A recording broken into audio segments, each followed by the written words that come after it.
السلام عليكم ورحمة الله. ازيكم يا حبايبي؟ عاملين ايه؟ كل سنة وانتم طيبين، يا رب تكونوا بخير. قبل ما نبدأ ولا نعمل نقول أي حاجة، يلا بينا نصلي على سيدنا محمد. اللهم صل وسلم وبارك عليك يا حبيبي يا رسول الله.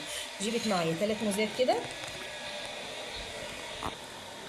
جبنا معانا 3 صوابع موز. يلا بقى نقشرهم كده ونعمل وصفتنا النهارده سهلة وبسيطة من غير أي تكاليف، حاجات كلها في البيت، مش هنخسر إلا كيس جيلي بس بتعمل ايه الفراولة. نقشرهم كده 3 صوابع حلوين كده، وابدا ان انا اقطع فيهم. طبعا الحته الطريه دي نستغنى عنها خالص. وابدا ان انا اقطع شرايح على حسب تكون وسط كده، على حسب الكميه طبعا اللي عندك. حضرتك افراد الاسره كتير، تعملي طبعا الكميه اللي هي المناسبه.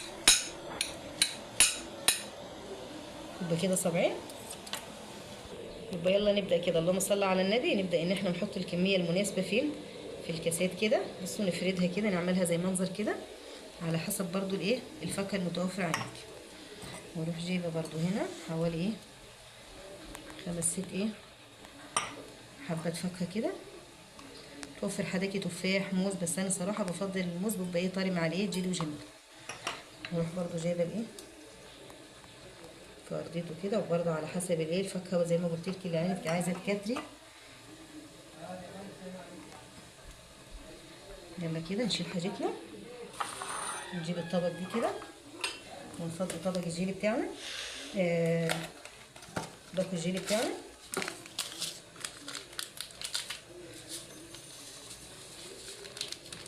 وصفه بسيطه وسهله خالص، يا رب تجربوها وتقولوا رايك، هتبقى ممتازه وطعمها بيبقى روعه.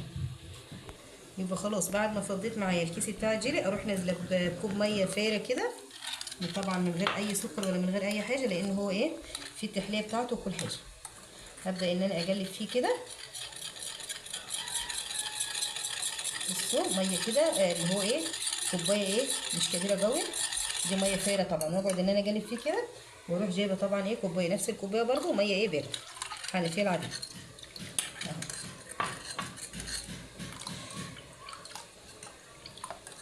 زي ما انتم شايفين كده السكر ده. هبدا ان انا اجيب الكوبايه بتاعتي كده، كوبايتي نظيفه، واروح جايبه احط يعتبر مغطيه بس الفاكهه، علشان مش تسمر معايا. طبعا مش هملاها على الاخر علشان الموز مش يطلع على على الوش. وهنوريكم هنعمل احلى كده تحليه بسيطه وسهله، ونوريكم احلى تحليه النهارده.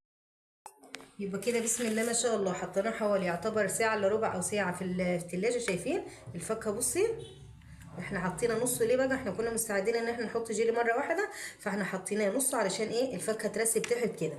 وبالكميه اللي فاضله نروح جايين كده على وش الفاكهه من فوق كده.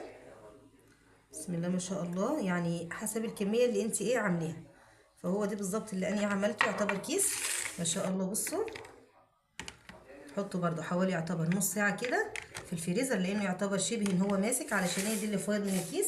نوريه بعد ما يخلص، نوريه لكم بعد ما يخلص، ويبقى احلى كده كوكتيل، يعتبر احلى تحليه رمضانيه سريعه من غير اي تكاليف. بالف هنا وصحه. يا ريت لو وصلتي معايا في الفيديو لحد هنا مش تنسي الاشتراك، وشكرا على ال5 6 اللي بيدعموني. يا رب كده كنت هتحسوا نظامكم على طول. نحطه في التلاجة حوالي نص ساعه، ونوريكم احلى احلى مشروب النهارده.